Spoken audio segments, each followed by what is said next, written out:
shadow on the wall that looks like a man. Lord, that lamp just moved on that stand. I got movement in the cellars, I got footsteps in the hall. There's no time to waste, I better make some calls. I gotta get ready, make everything right, 'cause all my rowdy friends are goes hunting tonight. Hey, round up the team, let's get started. Hey, this is Brother Mike. There's a party and you're invited. We got the camera set, let's turn off these lights, 'cause all my rowdy friends are goes hunting tonight.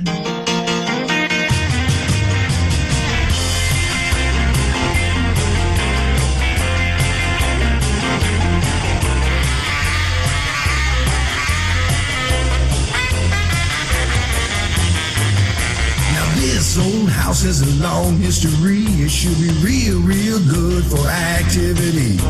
And we got the house wired for sound and got motion alarm setting all around. Got a box full of batteries ready to go, and everyone's itching to start this show. Got our logo tees, driving black SUVs, and that one bald guy with a slick goatee. Hey, round up the team. Let's get started. Hey, this is Brother Mike. Well, there's a party and you're invited. We got the camera set, let's turn off these lights, 'cause all my rowdy friends are goes hunting tonight. Hey, round up the team. Let's get started. Hey, this is your big brother Mike calling. There's a party and you're invited. We got the camera set, let's turn off these lights, 'cause all my rowdy friends are goes hunting tonight. That's right. Go get 'em, boys. And welcome to PEN. Welcome to Pema TV. Welcome to January 4th, 2013, our first show of the year. Yes, it is. And we're coming up, believe it or not, folks, Pema TV is coming up on an anniversary here soon. Pema TV and PEN. That's true. PEN's second anniversary will be March 18th. Yep. Pema TV's third anniversary will be March 19th. That's right. And in internet years, that's like for forever. We've been around so long, people are trying We're to not avoid. farting dust yet, but we're getting there. Well, he is, but that's a whole... But we get discounts at the internet movies. Never mind. Really, let's discuss this for a moment, shall we? John Dugan went to the movies the other night to see Texas Chainsaw Massacre 3D. That he is in Yeah. as Grandpa for the second time. He was in the original as the grandfather. He's in this one as the grandfather. $16 a ticket, really? That's not counting the $35 popcorn or the $12 soda. Well, don't forget the $11 jujubes either. That is ridiculous. Well, that's why they're always right next to finance companies now. And hello, he's in it. They should let him in for free. You would think. God. I didn't do it. To They me, got to that- pay for all those special effects somehow. Okay, I will totally show my age. First movie I ever went to, I was 3. Jungle Book. It cost me 50 cents to get in at the matinee. $16? Yeah. I was 2 or 3, and I think the first movie I ever went and saw was Old Yeller. And he still cries. Yeah, I still cry when Old Yeller dies. It's a sad movie. It's sort of like Where the Red Fern Grows. Only sadder. Anyway. And the dog is more blonde. But other than that,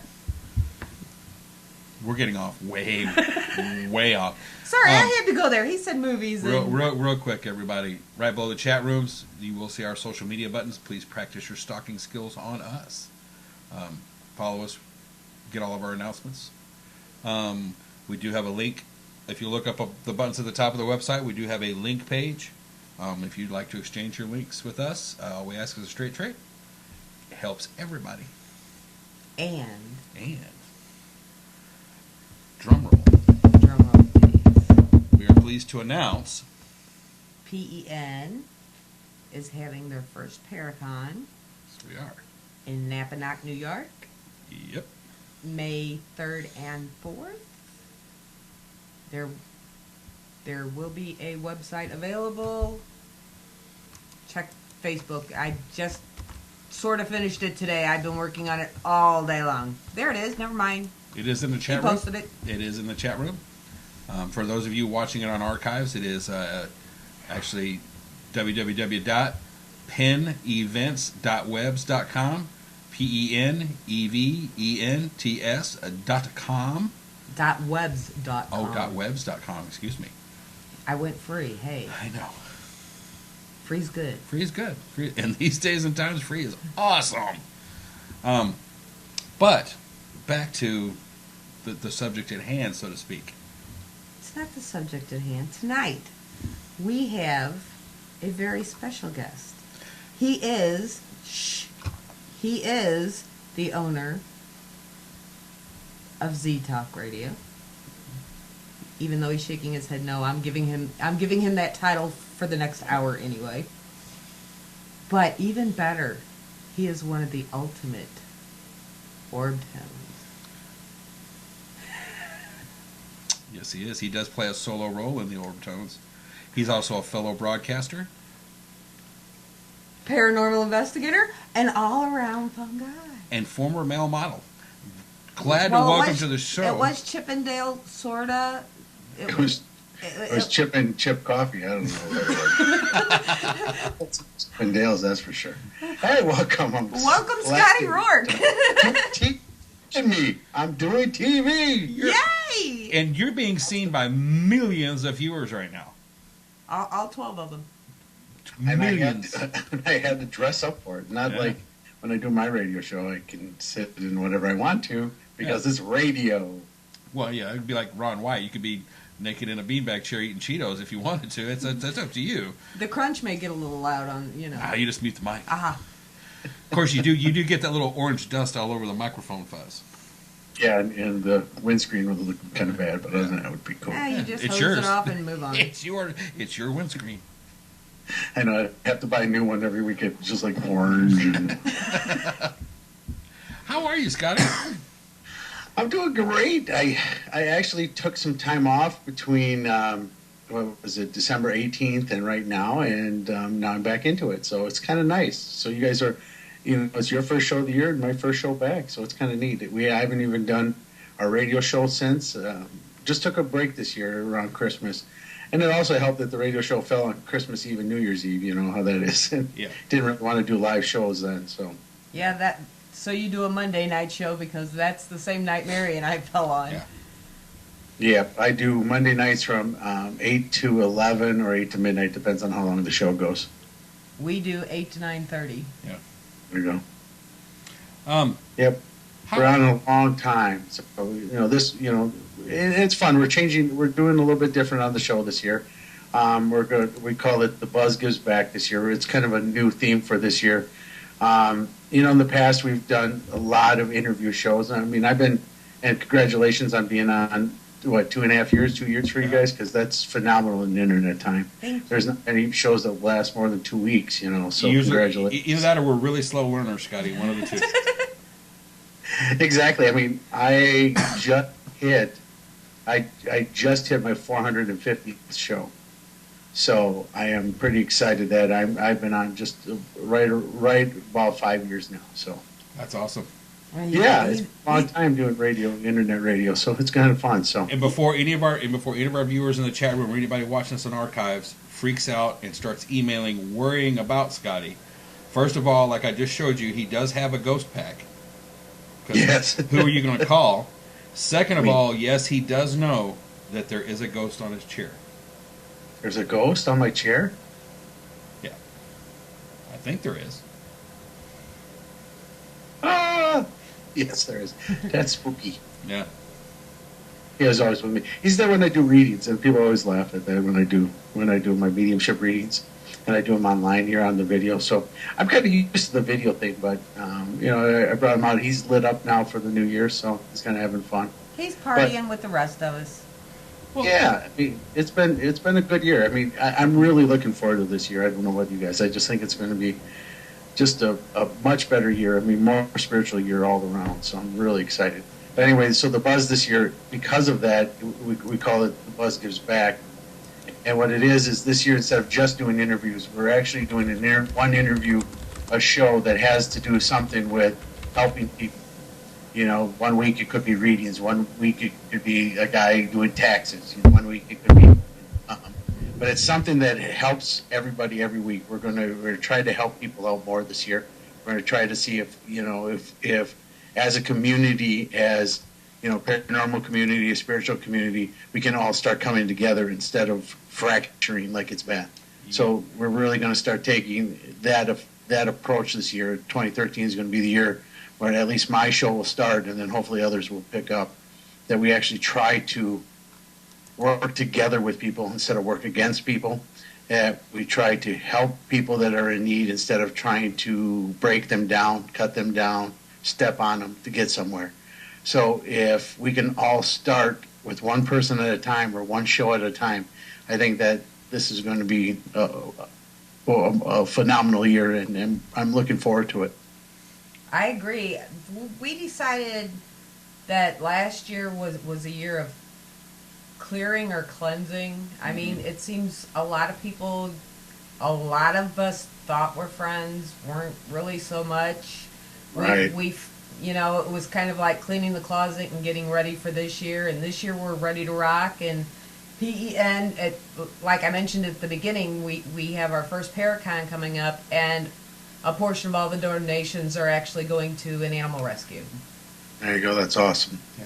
I mean, our whole fundamental idea over here has always been to give a voice to those that needed one or wouldn't normally have the ability to be one. Right. And to give back, because of health issues I had last year, because of us relocating physically this year, the economy's in the crapper. This is a time when people need to figure out that the community is very important. And the friendships is probably the biggest thing that we can take out of this. Without the friendships or working with people, I don't know why we're even doing this. Everyone says, "Oh, I'm here for answers." Well, the answers come when we work together. The answers don't come if we're all fighting against each other. Right. The amount of people that have EVPs out there that won't share them, that won't tell people how they got them or where they got them, or won't allow them into that haunted house because they don't want anybody else in there. Instead of offering, "Hey, can I have another group come in here and see if we can catch the same spirit on tape?" Right. And I would like. We did it in Kentucky at a cemetery, and we did 3 investigations by 3 different groups, 6 months apart, and all 3 of us got EVPs that were identical in voice from the same spirit. So that to me supersedes all this other. I mean, if you look at science itself, one person finds something because he was experimenting and he can now recreate it. Now he has somebody else recreate it to see if it's the same thing. So I don't know why in the paranormal we don't do that. Why aren't we trying to? Well, because people's egos are getting way too big. And it's like, stop getting your ego. Let's work together to get the answers and really try to help the people. Instead of just trying to say, "Oh, they got ghosts." We all got ghosts. It's weird. It's weird on how they're more worried about the ego instead of helping that homeowner or helping that person that you're trying to investigate for them, because I've seen a lot of groups, and I mean, being a medium myself, I always say to paranormal groups, and when I speak at conferences and do my lectures, I always talk, why don't every group have a medium in their group? And the reason is, how can you actually help somebody other than by telling them that they have ghosts? And most people know that that's why you're over there. How are you going to help that homeowner deal with that spirit in their house? How are you going to help that homeowner to live with that spirit in the house or ask that spirit to leave? So those are the type of questions that I think we need to be focusing more on. And I'm not calling anyone moron. I'm just saying that we need to be focusing more on that type of thing. You know what I mean? I think that's where the field needs to be progressing, not into, oh, you can't come into my turf, you can't play in my sandbox. You know, you can only do this. Right, I agree. We had a team up in St. Louis. He was like, "Oh, we had a great investigation last night at this funeral home, blah blah blah," and I'm like, "Oh, cool. Where?" Undisclosed. Can't tell you. But another thing I think we need to work on, and this is one of my little pet peeves. Someone posts a picture, Mm-hmm. whether it be orbs or what have you, and people are looking at it and giving their opinions, and you'll always have at least 2 to 3 that will go, "What are you, an idiot? Don't you know that's a bug? Don't you know that's the tree or matrixing?" Right. Why do we got to be nasty like that? Can't you just kind of say, "Well, this is what I think," and explain it out instead of calling names? Right. Because by calling names, we feel superior to someone else. Right. We don't have enough confidence in what we are and what we do.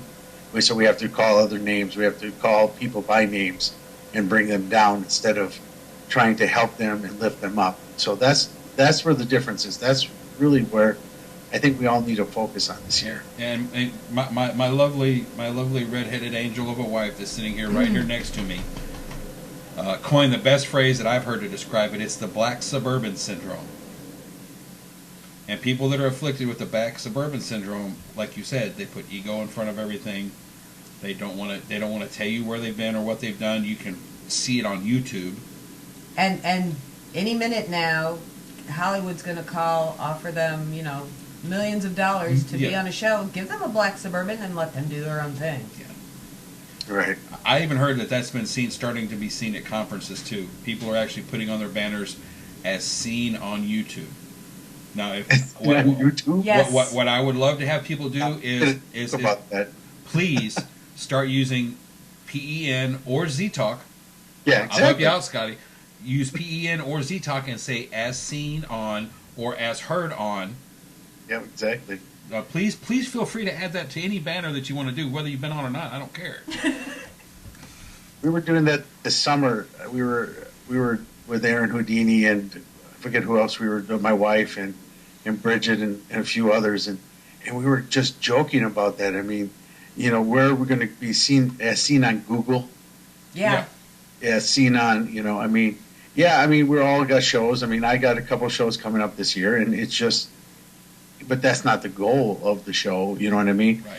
It's to be able to put the message out of the story that we were trying to tell. Absolutely. So that's where the difference lies, I mean, but as seen on YouTube, okay, anybody can post anything on YouTube, so as seen on Google search page 7. right. Well, if you type Pema Encounters Mid-America, I'm number 1 on that page. Yeah. There you go. See? Yeah, I did the thing the other day. I was sitting around and I'm like going, okay, how many pages of Google do I have? And I looked at it, and last time I looked, I think it was like 70. I'm like, oh, my name's on at least 70 pages. And there's one on there, there's a guy called Scott Rorek. And see, now my family's from Poland, and we have a very unique name because the spelling of my name is different than anyone else's. Mine's Rorek. And there's only one family out there in the world that has that name.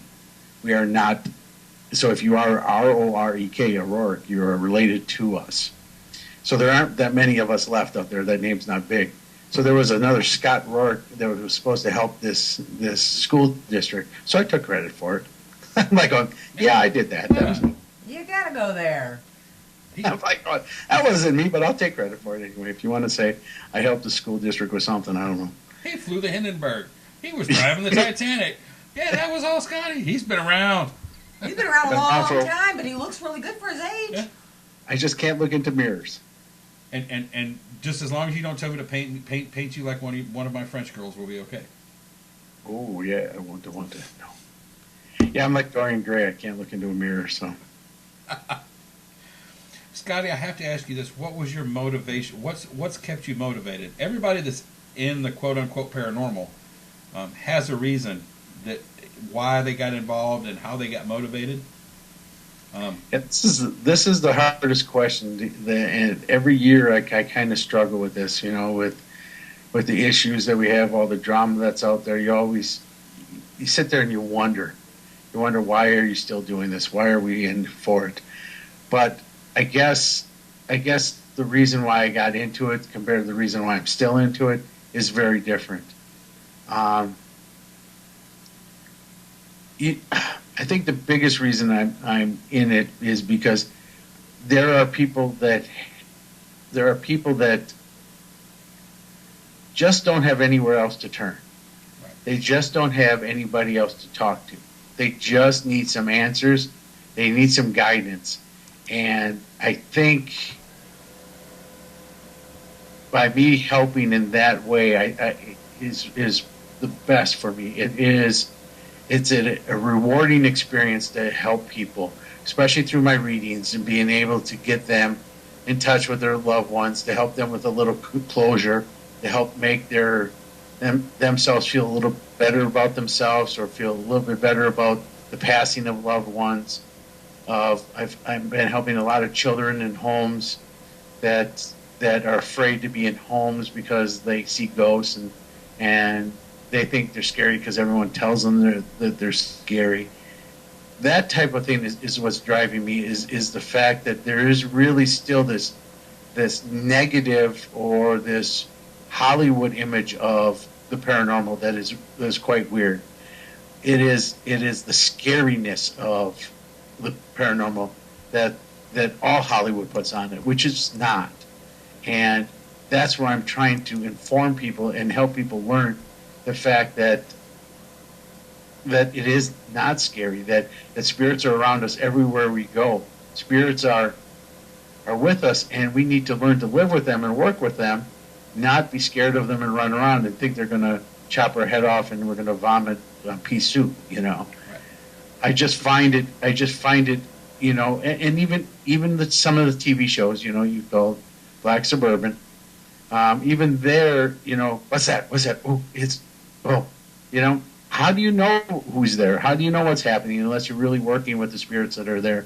So that's the type of thing that's happening with me, I guess that's my motivation to still be in it, is the fact if I can help one person this year, then this year was worth it.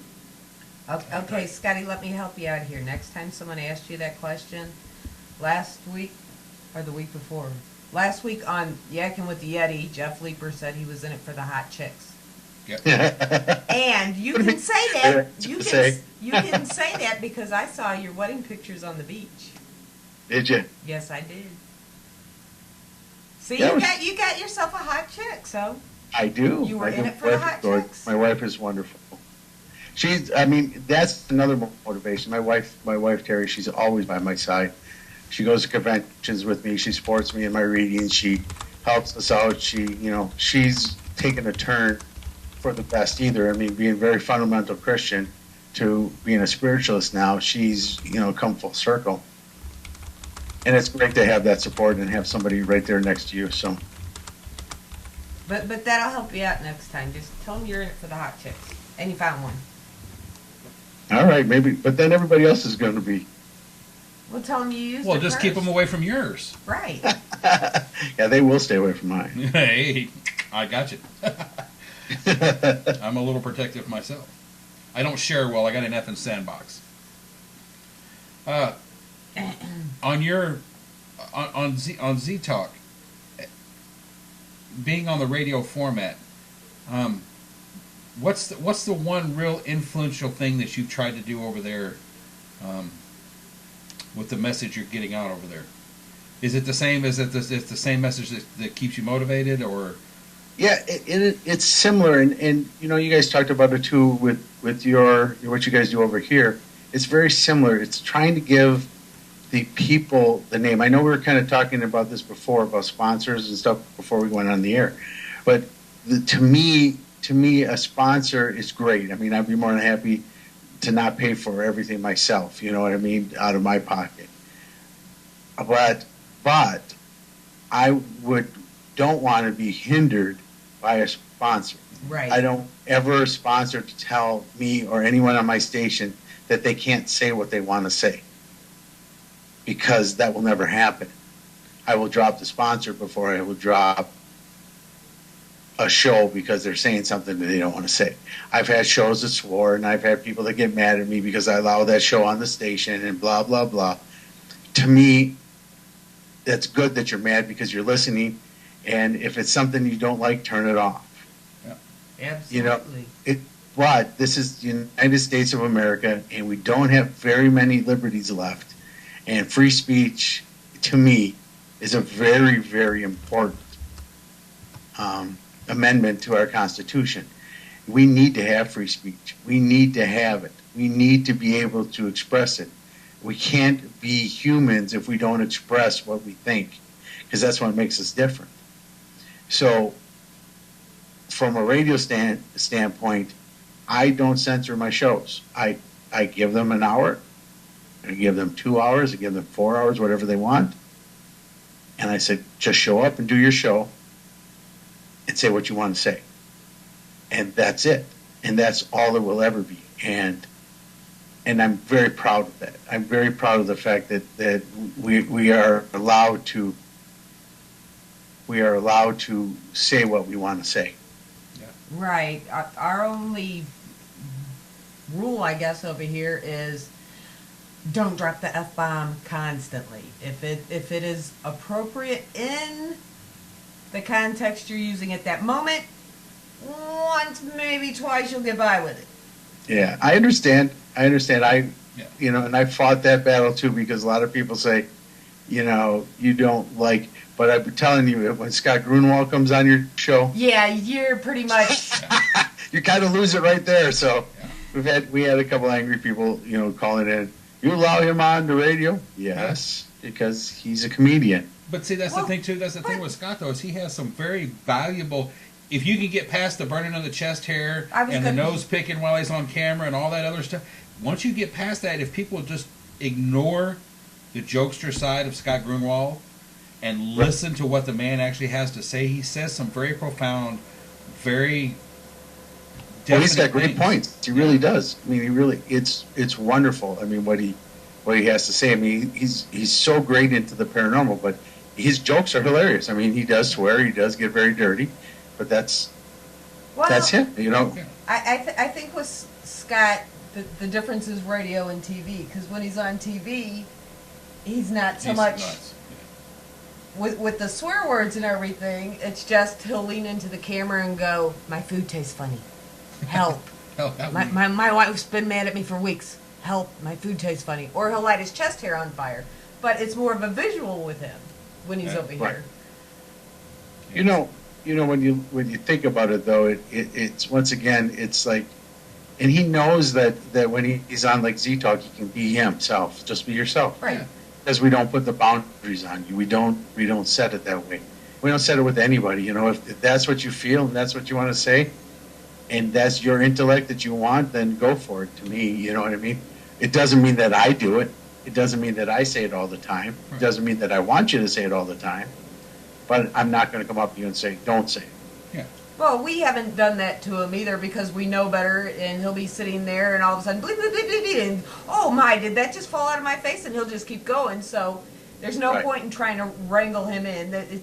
He's Scott. He is who he is. Yeah. Right, but that's the same as all the shows on our network too. Is the fact that I want them to be who they are. I don't want them to have to come onto their show and be something different than who they are. I want you to tell us what you think, your opinions. Throw them out there. Right. They are your opinions. They're not the station's opinions. They're not the overall networks. They're not every show's. They're your opinions, which is great. Have them. That's what makes us America. Seriously, it does. And I get so mad at people that say, well, you can't have this guest on because they were here or there. What? Yeah, we've heard that before too. You want on whoever you want on, whenever you want, whenever. Go for it. Just go for it, because it's okay. Yeah. That's what we tell our hosts. It's like, it's your show. Do what you want. Exactly. Exactly. Do what you want. And we love having people on that have been seen on YouTube. That's one thing that you do bring up a very valuable point, because I'm on Yahoo. But both. Oh, he's on Yahoo. Sorry. Well, I'm on Google Plus. Top it. Sucks, by the way. Google Plus sucks. Yeah. It does. Every time I post anything in there, there's a little tumbleweed that goes across the screen. Do you hear the music from Rawhide? No, it's more like that finishing music for The Good, the Bad, and the Ugly, where they're at the That's it, shootout. Yeah. But you do bring up a very valuable point, because both of our stations, to some point or degree, this is the next wave of I don't want to say reality TV or entertainment, but it's both. Right. It is. You know, It is because broadcast TV is never going to go away, but it's not going to be where it was. Mm-hmm. You know, cable TV, they're talking about a la carte, but internet radio, internet TV, internet movies. Now there's another one, independent movies right now. That's a big thing. Yeah. All these people that are doing all these movies without the big houses. And they're great. Yeah. There are a lot of very good, talented people doing these internet movies and doing independent movies. And that's the next wave of where we all are going to be, is in this next media phase where everybody can do it, and it's on my tablet, because like I'm watching myself on my tablet. See, right there. See, there you guys are. So, how would you have done that before? And I bet people are listening to us on their smartphones.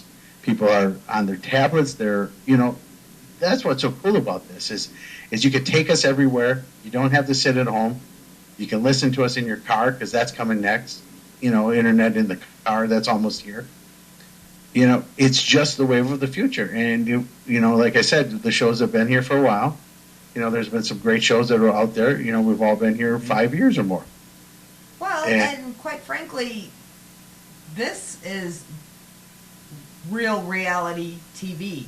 Yours is real reality radio. Mm-hmm. It's not someone sitting there scripted going, hey, this is reality. No. Both the networks are. Yeah. I'm just going to have to say this. I might have to do video, because I'm very good looking. You're hot. I'm just looking at myself going, hey, you're a hot looking dude, especially under this light. If you had just one little diamond stud earring, it would just set it off in the A light. little bling going on. Right there. Yeah.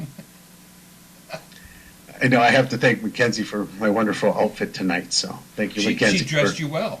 She did, didn't she? did good. Producer for the buzz. So. I have to ask you this: of all the places you've been, all the people you've helped, scariest situation you've ever been caught in, and you can even throw somebody under the bus if you have to at this one. No, I won't. I have nothing to throw people under the bus under. So people all say, "Oh, you got stuff." No, I don't. The scariest.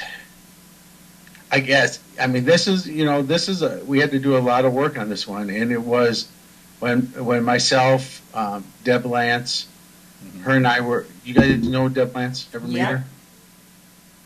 Anyway, her and I were the first two psychic mediums ever brought into the I-80 Braumeister Estates to do an investigation, and he's the I-80 murder. You guys hear about this case? It was in Indiana. It was on Highway Interstate 80. He was. I think they just did a paranormal witness on this. Mm-hmm. On this with this estate where they were. This gentleman, this Baumeister, he lived upstairs, and they had a pool in the basement, and he was a really rich, influential member of the community in Indianapolis, and he would end up going to gay bars and taking men home and kill them. Mm-hmm. And as time went on, that's why they call him even I-80, because he's off I-80, but they estimate that he killed about 80 people. He would throw their bodies. He had a hay pile next to his barn where he had bodies just piled on top of bodies. He got so callous in his later life that he would end up just throwing them in the woods. And everybody upstairs thought, because I talk about upstairs, downstairs, because there's 2 floors where the killings took place was in the basement. And upstairs, he was the normal granddad, father, businessman, but downstairs he was a perv murderer. And in that house, Deb and I, from the moment we walked in, he was there staring at us. He knew we were here. He followed us around all night. I did where I did it. I let the spirit come through, and we do it, automatic writing, where you let the spirit run your hand. And he did it. He drew this face, and he had these eyes that he cut out with my pen, and it was one of the creepiest pictures I ever saw. But it looked like they were bleeding from the eyes and everything. It was just pretty. It was pretty intense. But the whole night it was intense. The whole night. Deb and I knew nothing about the site. We were even kept at a different hotel when everybody went to see the movie about, or the TV clips of them. And so when we went into this, we knew nothing of it. At the end of the night, when we met with the homeowners, we were able to tell them pretty much what happened at the site and where the bodies were and stuff. And one of the investigators said to us, they go, "So why are you telling them about the movie?" And I said, "What movie?" They go, and he goes, "The movie we saw." He goes, "Oh, that's right, you guys weren't there." And then he realized that we weren't there. But we had dreams of that place up to almost a week after. We had, people say, "Do you take ghosts home?" Yeah, we take ghosts home. We took visions home. He was with us. He was with Deb and I.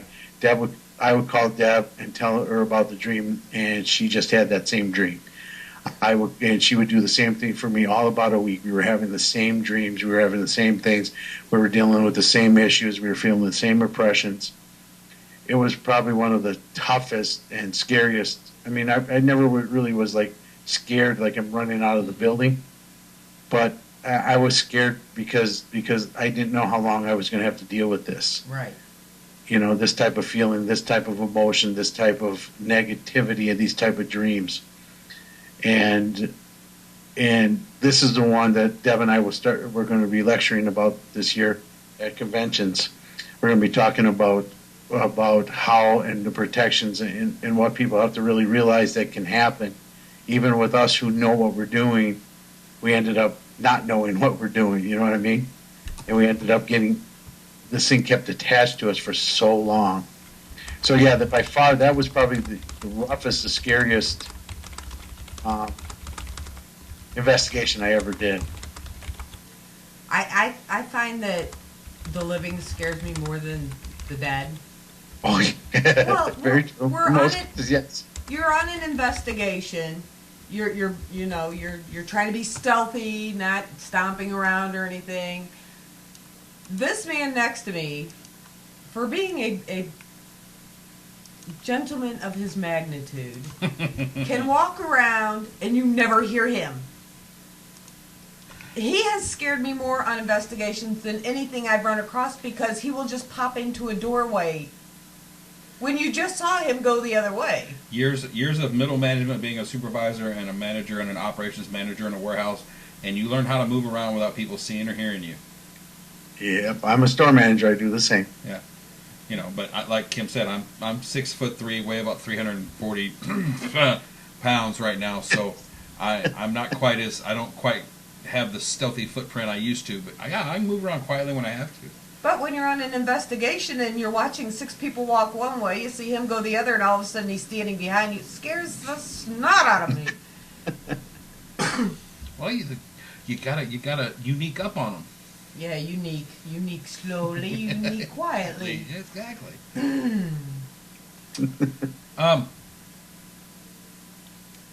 Have you ever had any trouble, other than the situation you just described?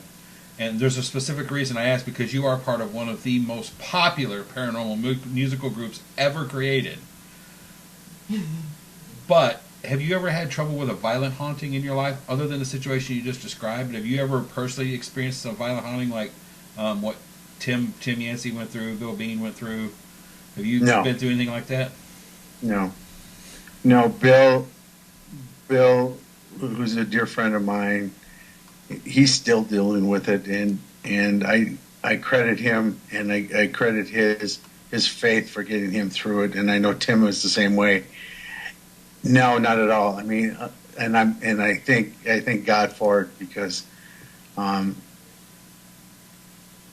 yeah, no, it's tough to be in that position to deal with that. Stephen LaChance and what he Right. went through. I mean, there's a lot in this field. Tony Pickman and Deb Pickman from the Sally House. Um, Another two good friends. I mean, Tony was even the co-host on my radio show for a while, and for him to still have experiences just because people investigate the house, they go in there and he still feels, he still gets pains, he still gets scratched when people go into the house, and they haven't been in the house for 20 years, Hmm. and he's still dealing with it. Men like that and people like that have my utmost respect because they have to be so strong to deal with that day in and day out, and they always say they're not, that they let their faith do it, but it's part of them and part of what they've grown up to be, you know what I mean? So it's cool. It's cool in how I see them and how I see them come through it and see what great people they are, even by having to deal with this. So, like I said, I give them so much respect. But no, I've never had anything like that. I've always seen spirits since I was little. I never really thought I was a medium until just a little over 5 years ago, and then I've had some great help from a lot of people, a lot of good people, that are listening tonight, and you know who you are, Miss Marla. Looking at you. She's our Lot favorite of witch. people- What? She's our favorite witch. I know she's awesome. I love her. I had a lot of people deal with me, and it was on Marla's show. Actually, I'll give the story. It was on Marla's show, I think, just about 5 years ago when she had Derek Cora on, and I was helping her with the show that day. And Derek came on and gave me a reading, and he told me then that I was a medium, and that my spirit guide and me would have a stronger relationship than him and his spirit guide. That I would be doing lectures, I'd be on TV, I'd be doing conferences, I'd be doing readings, I'd be helping people. And I laughed. I laughed hard that day. I was like, yeah, right. I'm just a radio guy. I'm in the paranormal investigator. And I've always thought I always kind of knew that I saw stuff and never felt, but I never knew what a medium was. I always thought they were the guys. And as you saw me in Indianapolis, I had the gypsy hat on. I put the belly dance scarf around the head. I always thought that's what mediums were, sitting on the crystal ball, going, giving the readings like, whoa, nice, whoa. I always thought that, and I was like, no, I don't do that.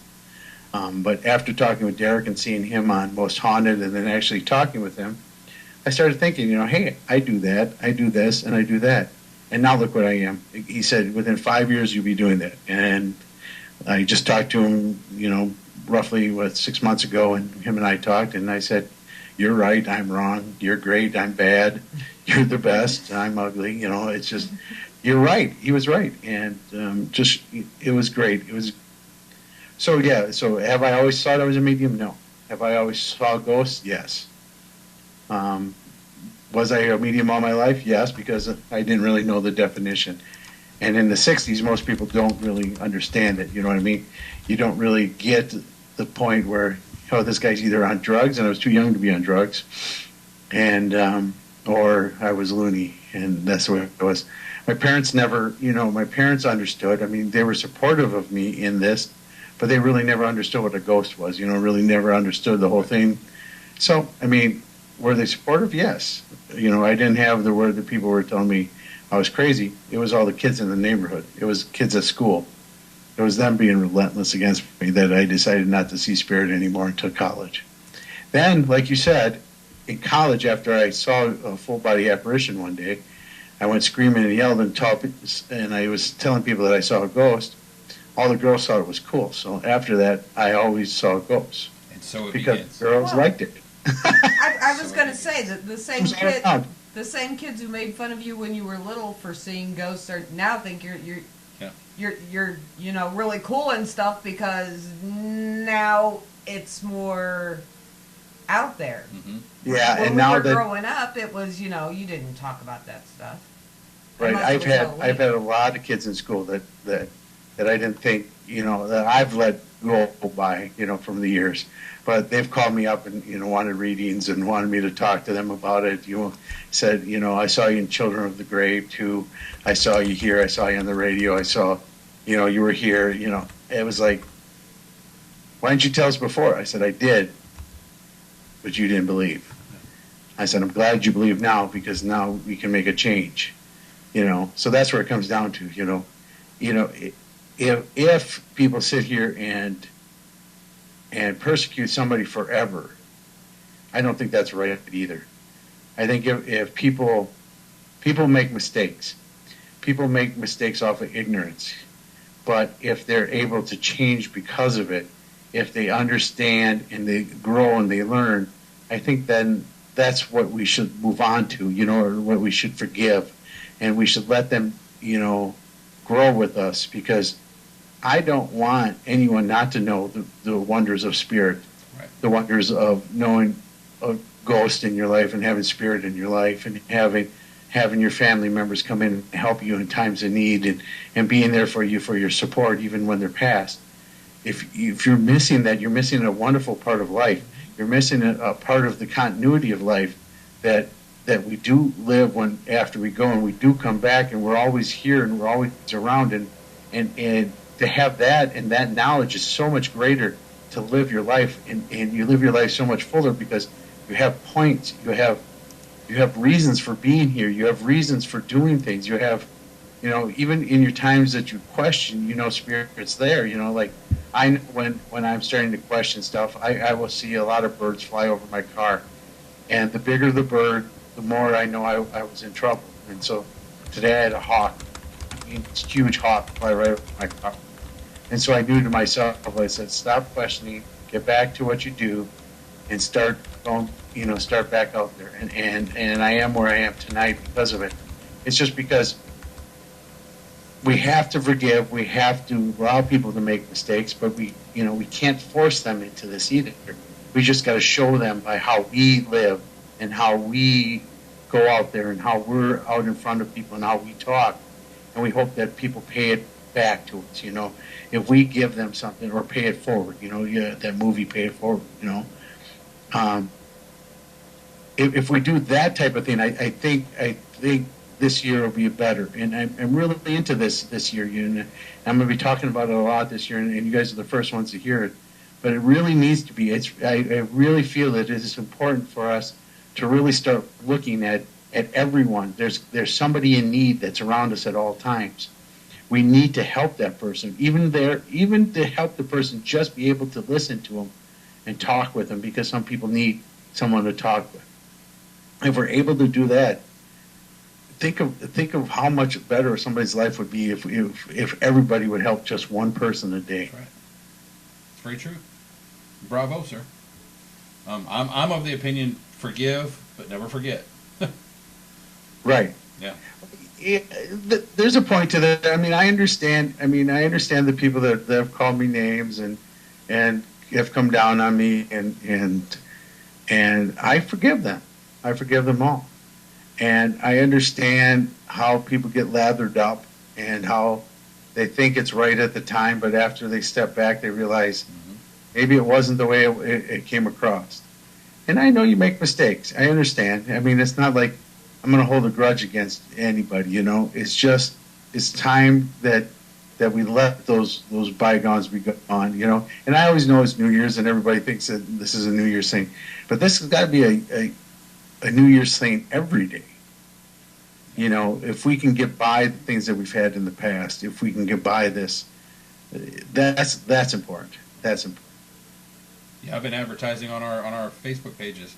The Age of Enlightenment starts now. That's a great point. I'll probably steal that from you guys, because that's great. You can borrow it for a small fee. I share it with everybody. You I think can we'll all take share. that with you. Thank you. I appreciate that, because it does start now. It's on your marks, get set, go. Yeah. We started. Like I said, we spent last year cleaning out our closets. It's time to start putting some prettier things in there. That's right. I concur. It's true. And there's people that come in through our lives, and they come to us for reasons, and they help us with certain things, and sometimes they have to part, and that's all part of growing and living too, you know. And none of us are right. I'm not perfect by any means. I'm not. That's even not though what your the same- Facebook yeah. says. Well, Facebook lies. You know, Oh. everybody knows that. Facebook says I'm also 120. So what the heck? I mean, I don't weigh that. It's just my IQ. I was that at birth, I think. But you know, so I just look at that. I mean, it's we're all here to help. You know, we have people to come in and out, and then we fret because they leave. You know, there's reasons why people leave. There's reasons why they come into our lives. They're for our growth, for our knowledge, for our, you know, a lot of times it's for us too, and we forget about that. You know, we helping others, but when people come in and when we help others, it's really for us too. It helps us grow, helps us be better people. You know, too, and that takes a lot for us to do. Well, you know, in the old saying that hate is like the concept of hate is like drinking poison and expecting somebody else to die. I mean, I can't remember who said that, but I mean that's been around for a while, and it's true. When you harbor drama, when you're constantly, when your pure motivation is to either harm or damage or degrade someone else, simply for what you think is imaginary gain. That's the same thing as hating somebody. That's just being a hate monger. And when you do that, you know, bad things happen. Right. Hate takes way too much, Mm-hmm. too much emotion, too much for me to handle. You know, that's why I don't like to hate, because that takes way too much out of you to hate. You know, to love is a lot easier. Yeah. Love is what we're supposed to be doing anyway. Yeah, that's like four muscles to smile, 30 to frown, something like that. It's the same concept. Hate takes away too much of my playtime. Yeah, that's Right. true. You know, you think about it though in the paranormal. You know, we all talk about, you know, and you ask me the reasons why we're in it. If the reason is in it to know that there's something exists after we die, because I guess that's what it is. That's a very religious, or I mean, a very spiritual type of answer to your question. You know what I mean? And I bet a lot of people have given that to you. You know, but people don't look at it that way. They don't want to get into the spiritual side of it. And I don't want to call it religious, because I don't myself. I don't. I used to be a very religious person, and I'm not anymore. I'm very spiritual, very different way of looking at life. But you know, if more people are spiritual and understand and live by those rules and let spirit in their life, that's completely different. You know what I mean? Mm-hmm. And I think that's the reason why we're in it, is to become more spiritual, and the late age of enlightenment, like you said too. That's what it is. This is what it's about. You know, sorry to sound so new agey, but kind of this is where I am this year, and this is where I'm growing. And I think the growth of us are all going to be there. And once we realize and we find that by investigating, by being out there, by working with other groups, by investigating with other people, we'll find that we're all very similar, looking for the same things, and it's really right in front of us. We just have to embrace it. We just have to allow us to look at something and not put preconceived judgments on them, if it's spiritual or not, but just look at it for what it really is. And in most cases, you come to find out that it was spirit, or it was a ghost, or whatever you want to call it, that was there with you. So a lot of times people just spend a lot of time poo-pooing things. You know, if a house creaks, they say, "Oh, that's the house creaking." I said, "How many times does your house creak?" I mean, I've lived in my house for 10 years now, and I think I've heard it creak twice, but I've heard it move a lot more times than that, because there's ghosts here.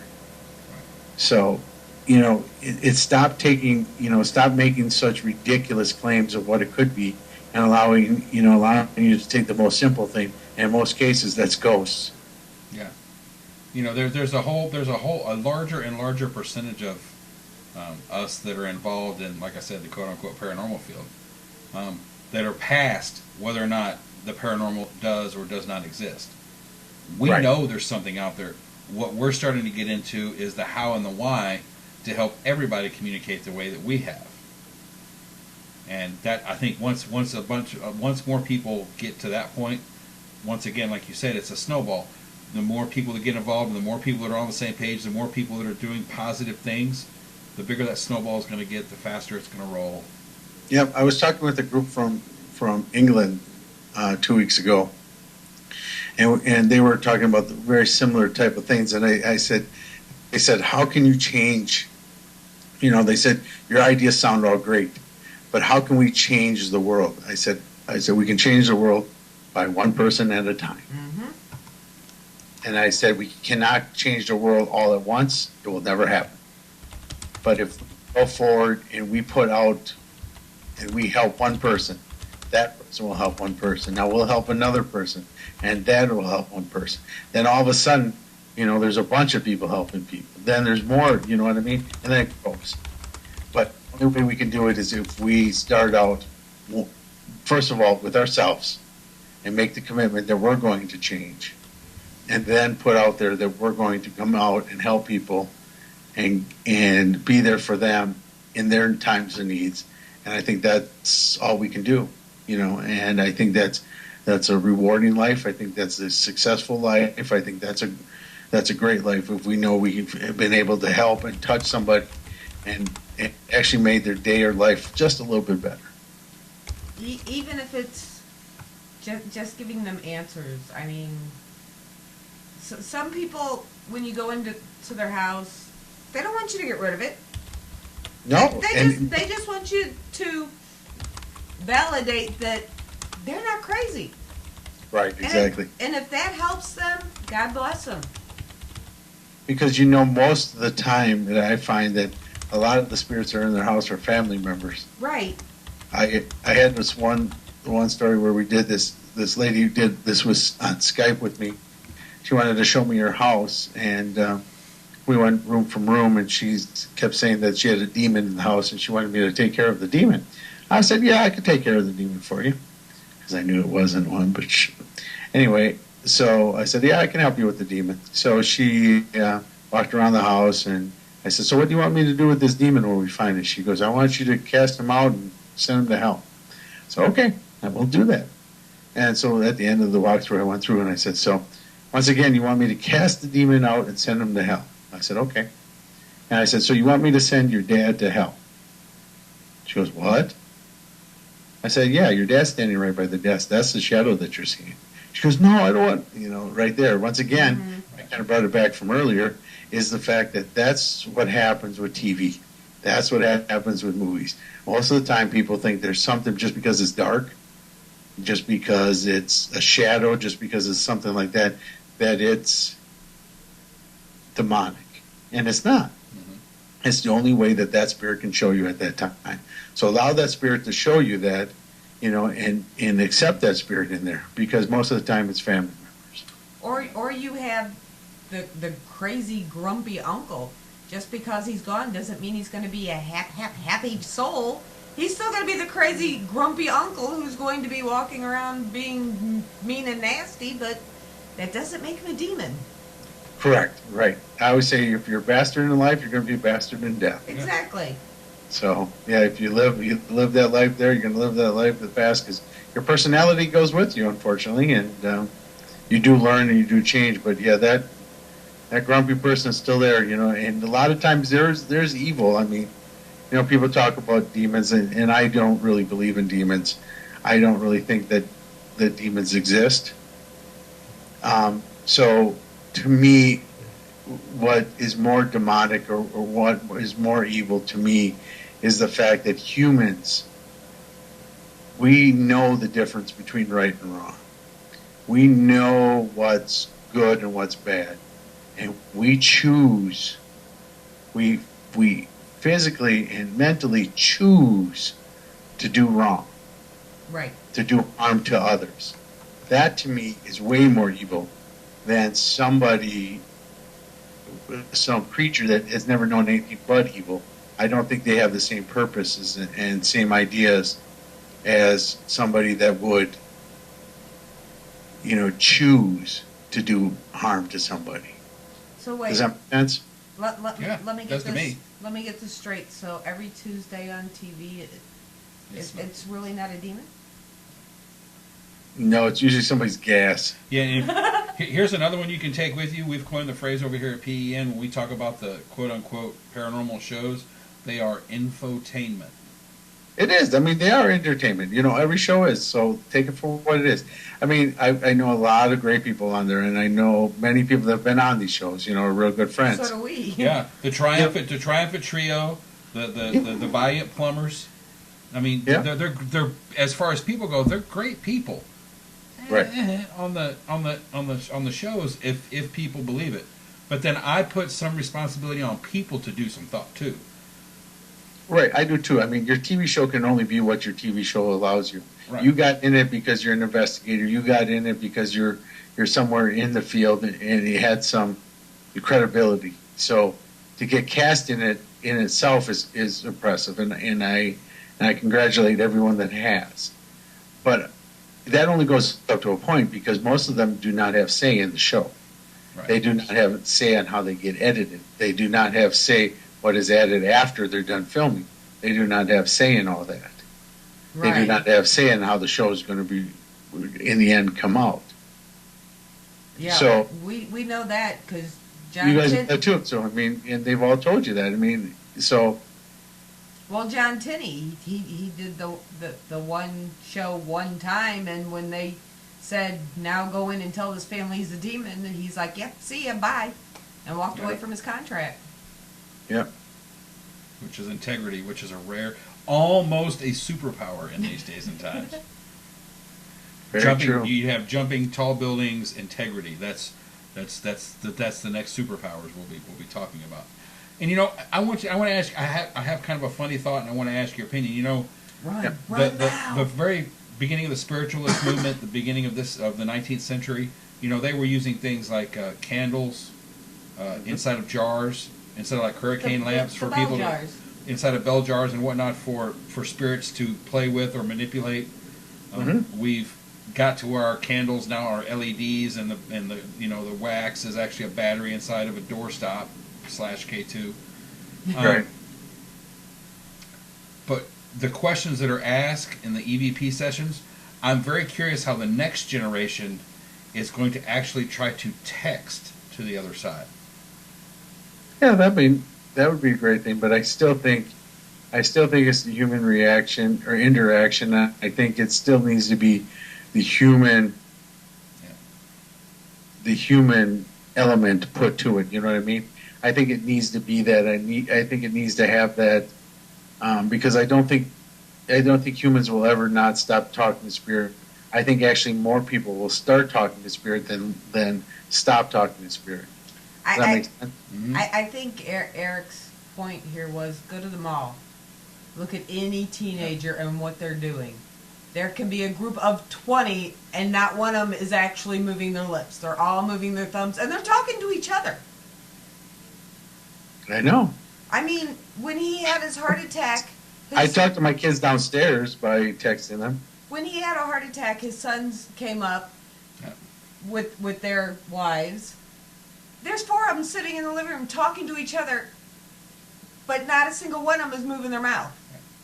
Only thumbs. I'm like, really? I'm just curious where we're losing. In my humble furry opinion, we're losing that skill, the ability to communicate with live heart beating people. Well, they've gotten rid of chalkboards. They're getting rid of books in the schools. What next? You don't even have to talk to the teacher. You just text them. Yeah. Internet classes. I mean, I could see that. I could see that, but I think by us being more spiritual and then being in the field and doing this, I think we're going to be able to overcome that. I think because even the spiritualist movement when it first started to where it is today, we're very similar. I mean, we're still doing seances. We're still doing mediumship. We're still talking to spirits stumbling around in the dark. We're still doing that too, Edgar Casey did it back then, and all the... You think about how many people have done it for years. I mean, my first investigation in '93, we put baby powder on the floor. We put string up to see if it would move, So, has it changed that much? No. No, I'm a dowser. I mean... Oh, I am too. I love dowsing. Yeah. And I found my remote because I dowsed. So Hey, whatever works. I lose my car keys. Give me my dowsing rods. Hey, if it works, it works. I love my dowsing rods. They make me happy. Happy, happy, happy. That's right. It's good to be happy. You gotta be happy. I'm So- a happy So person, you're the which Dowser tends to get annoying at times. You're the Dowser commander? That's right. I'm the Dow's commander. Nice, Sort nice. of like Duck Dynasty. I'm the Dow's dynasty. Engage number one. Make it sold. Have you? I try to ask this of all of our guests. If you had one suggestion that you could give to somebody that's moving beyond the whole tourist aspect of being in paranormal investigation, they're getting serious about it. If you had one suggestion over your years of experience that you could pass on to them, what would that be? Share information.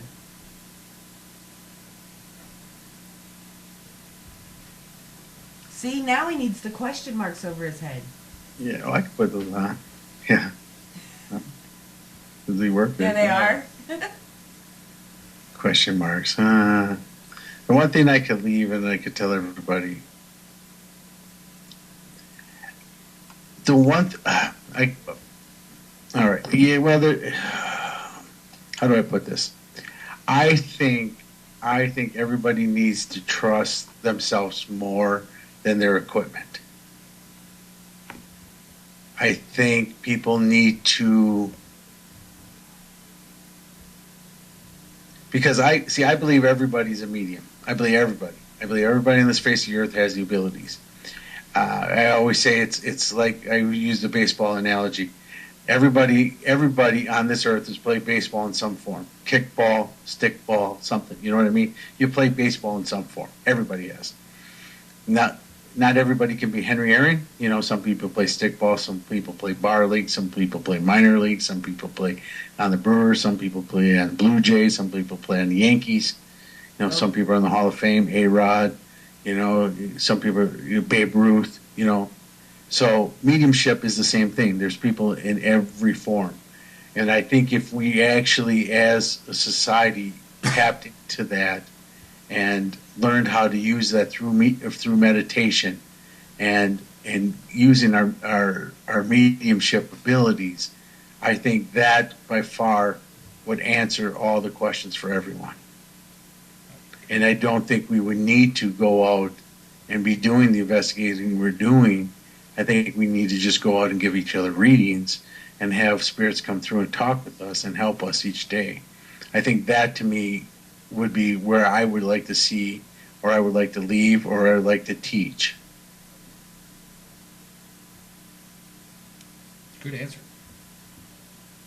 You didn't ask him the other.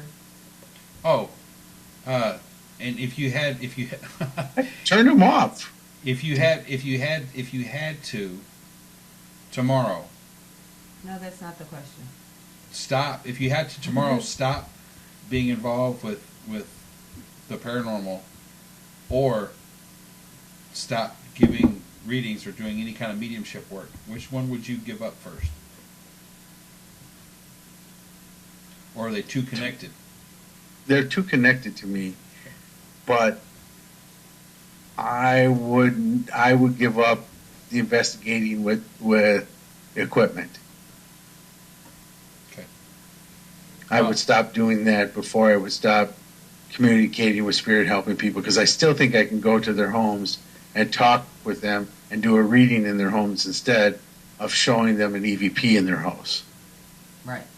Because I think I can give them enough continuity where they would know who was there, and I could describe the person well enough that they would know what was happening. I agree with everything you said, because I do think that's a huge issue, not even in the paranormal community, but across the planet right now. Is there's so many people that don't have confidence in themselves. Mm-hmm. They don't believe in themselves enough to want to believe in anything else. And like you said, if you can change how you affect one person, if you can make a positive impact to one person each day, if it's leaving a quarter taped to a vending machine, Right. you know, that small act of kindness like they did that in that, I forget what town it was, but there was a town that this kid died, and now everybody in that town's kind of like paying forward. You know what I mean? That people are all writing, like one person paid a $50 tip on this waitress's thing and said because of this kid, and we're trying to do better. And each one in the town, everybody's paying for the people behind them. He goes, a guy at a restaurant goes, I don't know how many times that anyone's really paid their own bills, because everybody's paying for somebody else. That's the type of stuff I'm talking about too. Even in helping by doing the same thing. If we just were able to do that, one person at a time, and have the confidence in ourselves and the abilities that we're all good people. It takes a lot for a person to actually think that. The other thing is because there's a lot of people that take that too far then. And that's where they get back into the ego. And I think that's where a lot of the issues that we have stem from, because people go too far. You know what I mean? Their ego goes too far. Instead of taking it to a point and say, I'm confident in what I do, I understand what I do, and I like to help who I'm helping, but I'm not, to a point, I will still say, I always say this, it's not me, it's Spirit that does. Spirit comes through me, I'm just the one that's here to tell them. I'm just the radio. I just spit out what they tell me. Well, so it's Spirit. But I know I have to have the gift. I know I have to have the want to do it. I know I have to have the practice to listen to Spirit, to understand and interpret right, and be able to put the right information out. You know what I mean? So I know it does take me too, but it's a team. It's more a team to me than I. Well, and when it comes to helping people and paying it forward, it doesn't have to cost you a penny. The little old man walking into Walmart, just smile at him. I mean, right. You may be the only smile he sees all day. Yep, or help him with his cart when you need to take it down the stairs. Yeah. Or, reach the can that you can reach and he can't. Right. It doesn't take much to be nice. No, just those one little issues at a time is what's going to change us as a whole society, as a world, as a nation. I get very Star Trekian because I love Star Trek, but they get to a point where they fight other worlds, but the Federation themselves was one. They have one focus. They have one directive. They have one mission, and that's great. And I would love to get to a time when we are like that in this world. Yeah. I was fixing to ask you, isn't that the Borg? No, the Borg assimilates. Do I need to separate you two? The Borg assimilates, and we're giving it all we got, Captain. Allows you to have choice, which God allows us to have. And I'm proud to say neither one of us are red shirts. So way to go, Scotty. I know I got my gold shirt on. Usually I Captain. Oh Lord! There's that new book out I haven't read yet that I want to. Life as a Red Shirt, I think is the name of it. Is. I can't wait to. I want to read that. Well, you always knew. You always knew who was going to die. That was the great thing about the older version of Star Trek. Is you always knew who was going to die when they beamed down.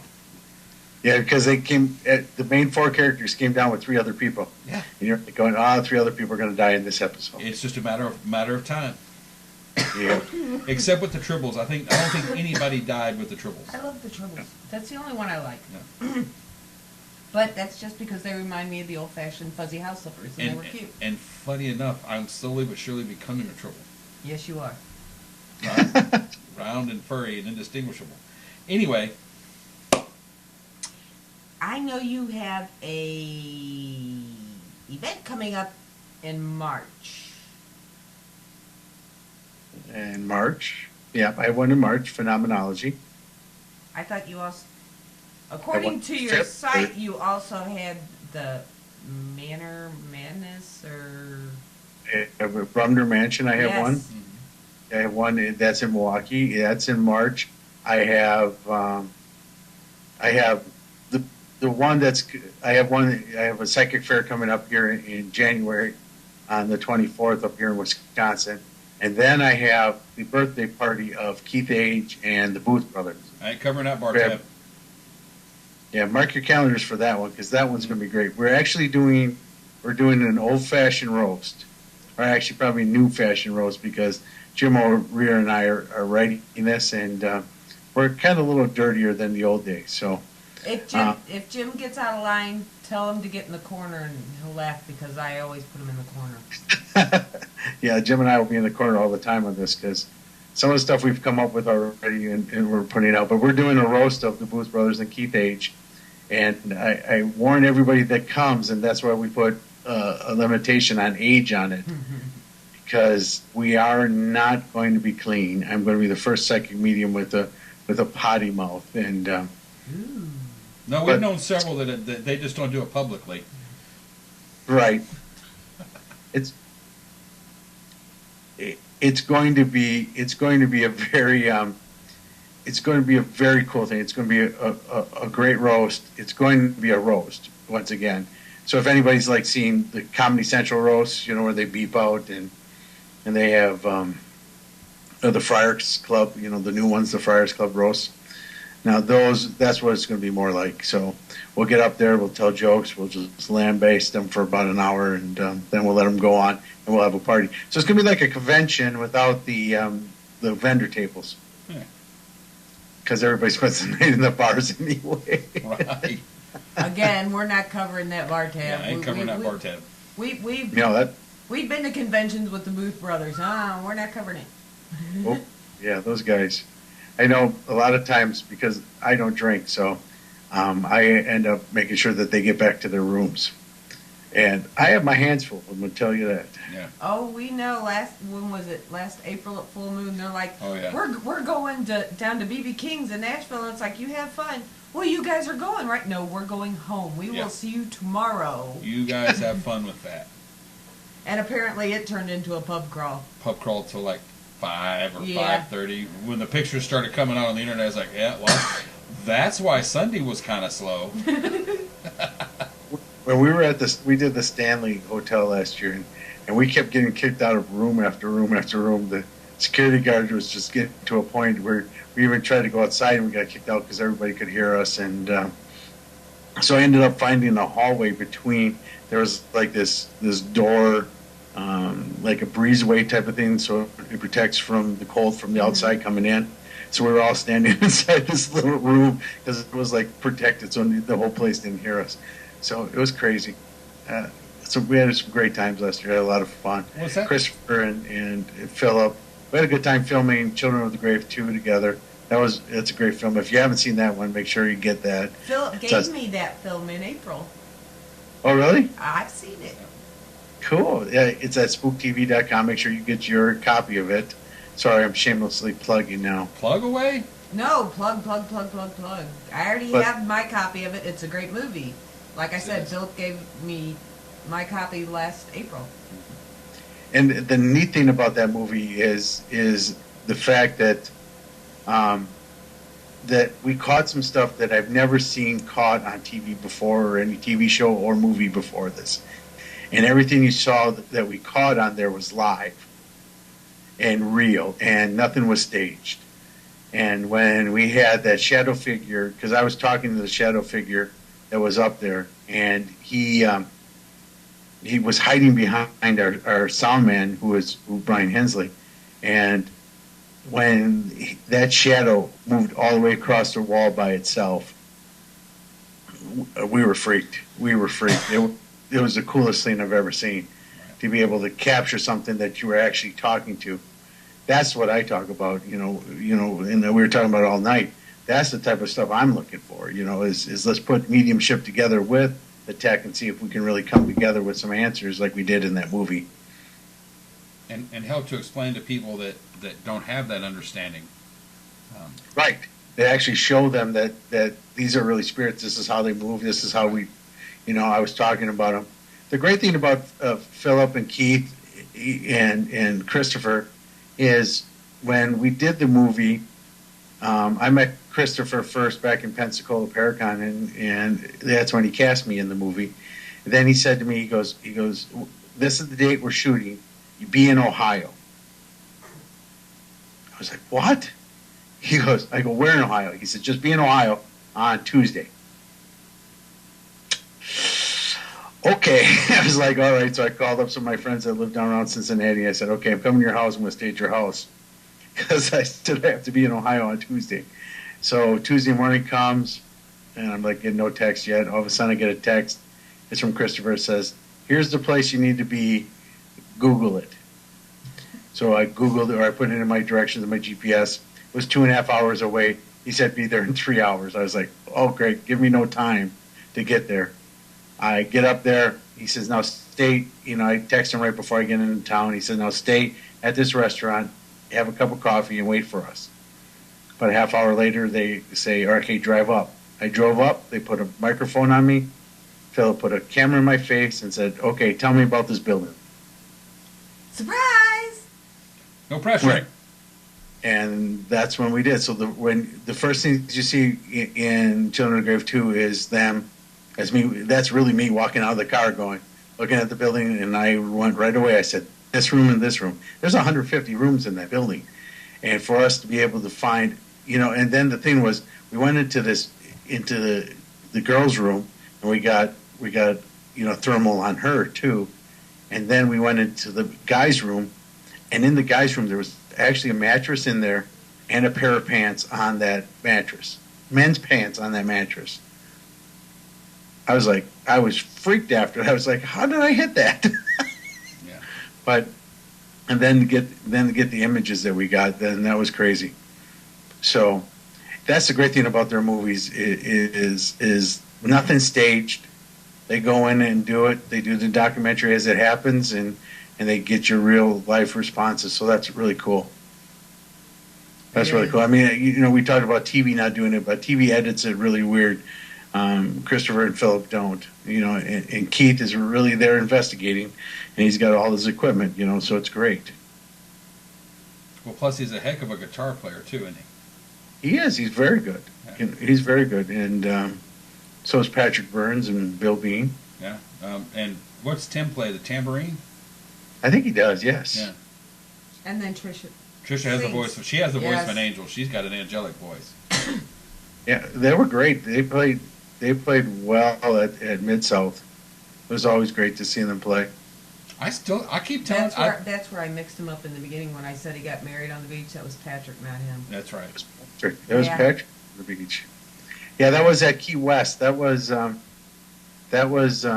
we were at his wedding and we had a blast. They got married at 11:11 at 11:11 in the morning, and they got married underwater. My wife Terry, she went scuba diving with them, and part of the videos that you see out there from Patrick's wedding is filmed by Terry underwater. It was a great wedding. We were out on the boat and really good time. And it was tough for me because I was having some health problems at the time. So I know Eric, he said, the stuff is really weird, but I got through those and it was a good time. And I went parasailing for the first time, riding jet skis for the first time.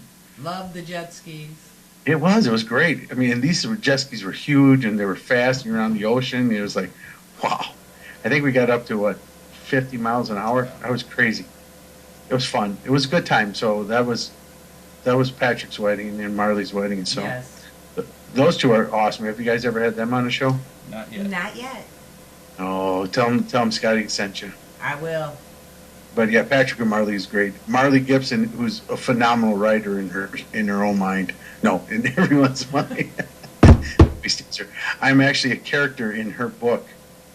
I'm Mr. Rorek, the history teacher in her Ghost Huntress series. Oh, no.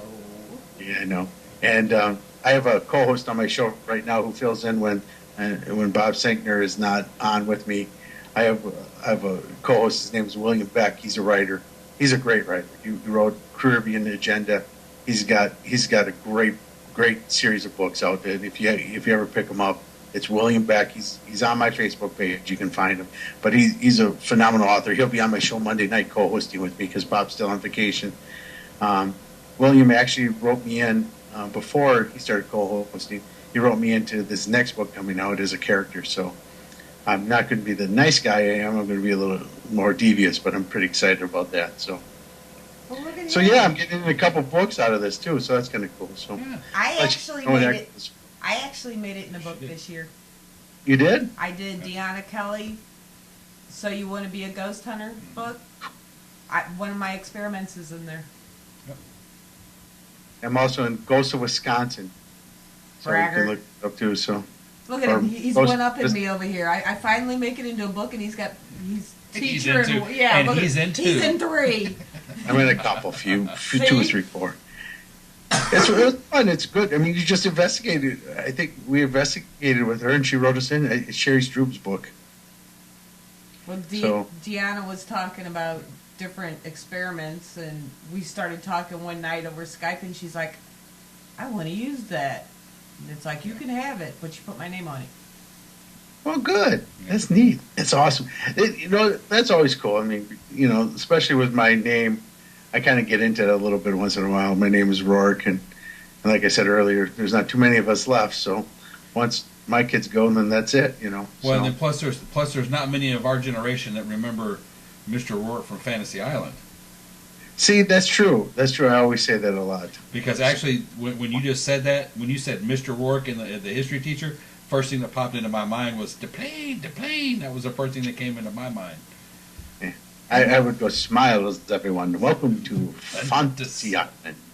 And this is why you two were both inside and not outside The new somewhere. Baron with Corinthian leather. Yeah, my fine Corinthian leather. Everybody, now, here's a trivia question. So you guys are looking at the chat room. I don't have the chat room up because my tablet stopped on the page. I can't see it now. But so in there, what car was he talking about? The We haven't Chrysler looked at the Cordoba. car. The Cordoba. See, you give the answer before everybody in the chat room We said can. in the chat room, not you. I thought he was asking just in general. I'm sorry. I'm not Did you competitive not at pay all. I'm attention? sorry. Yeah, pay attention to this interview. Hey, we're right here. But yeah, it's the Cordoba. I mean, how many people know what a Cordoba is, and if you even know what it looks like? I do. I do too. My aunt had one. It was a great car. My Yeah. my first car was a '68 Ford Falcon. What do I know? I had a Toyota Corolla, one of the first ones. Those I had were a cool. Gremlin. Gremlin. I had this. I forget what this was. I had a Chrysler, and that was the last time I've ever owned a Chrysler because I call it the anti-Chrysler. It was so bad; it would eat transmissions left and right. The New Yorker. No, it was a little sporty one. It had a fin on the back, and I forget the name of it. Omni. It might have been. And it just ate transmissions. I had 3 transmissions, and I got rid of it. So My first car was a 1980 Datsun 200SX with the Very trunk, good. and it was a Datsun, not a Nissan. that's nice. His Impressive. first vehicle was a moped. Don't fall for anything Well, he's okay. telling you at this First point. car. That's nice. It's funny. My car now, I have a 2004 Crown Vic. But Hey, my those are- Crown Vic has cop tires, cop Cop shocks, shocks. I was gonna say it's a cop car. suspensions. I finally got my cop car. Nice. Big Blues Brothers fan too. Not only do I love Ghostbusters, but because everyone sees me out there with my Ghostbusters belt buckle, but I love the Blues Brothers. It's my other film. Have you ever run across any Illinois Nazi? I have run across Illinois Nazis, and I hate them.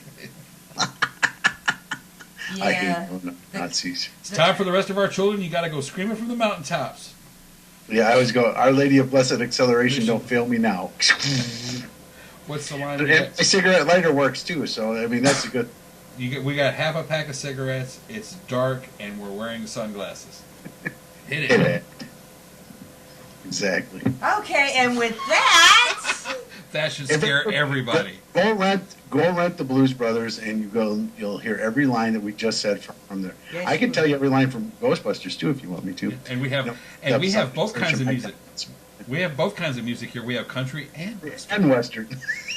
I say that all the time. Every time I hear, I watch like Carrie Underwood or something. I said she sings both types of music, country and Western. Oh goodness, you're gonna have trouble eating corn on the cob with no teeth. Z Talk, what night? Who you got? I'm gonna keep this thing rolling if I gotta drive over both of you. We have live shows every night of the week, so tune in every night at ztalkradio.com. My show is The Buzz on Monday nights from 8 p.m. Central to 11 p.m. Central, or longer. It depends on, because usually if we give readings, it goes until midnight. So, but there's live shows every night in during the day, so tune in all the time.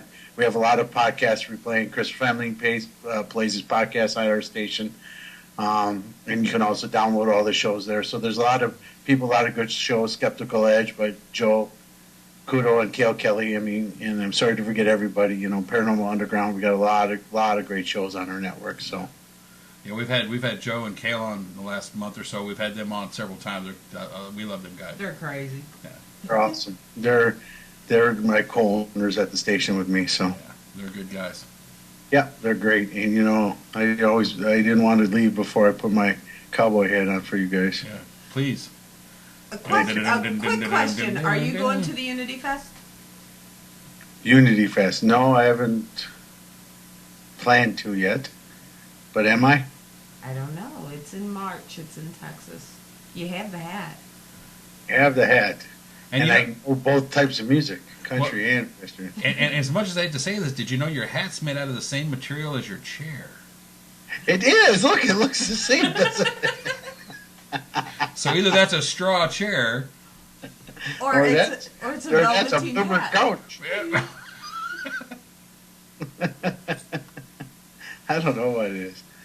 I know that's like you said before we went on the air. You said radio guy playing with TV. Yeah. I'm having too much fun with TV. Yeah. Making faces at myself all night long, laughing. It's, He does too. it's glue. It's strong stuff. Mark said my first car was the Flintstones mobile. Yeah. Yeah. One of these days, Marla, pow, right in the kisser. Oh, zoom to the moon. Except her name's not Alice, but it'll work. Yeah. I'm not going to tell her your theme song, okay? Marla has a theme song. Someday ask her about it, and I don't think she'll tell you about it. Her theme song? Because when we first started, Marla and I, Tim Shaw, and everyone were all on the same station. And we used to stay up nights, for all night long, just playing music and just goofing around, saying the stupidest stuff on the air. We just had blasts. We just had blasts. That would be fun. Mm-hmm. That's what it's supposed to be. Oh, okay. I just got a thread in Skype for me. Okay, Marla, I won't tell nobody. Promise. For a nickel. And I tell you what, Scotty, when we go off air, you don't have to tell us either. I won't. Oh, wait, she saw that. Damn it, it's radio. I like radio better. Oh, goodness. Well, Scotty, thank you so much for being with us tonight. Well, thank you guys. so much. It's been a blast. We did have a good time. Thank you. Stick around for a second before we go anywhere. Everybody be sure to tune in here tomorrow night. We have Spiritual Saturday with Namaste Yoga to lead things off. 2 episodes of Spiritually Raw on their weekly wrap-up show. And Miss the lovely Maureen Holleran with Tarot Visions.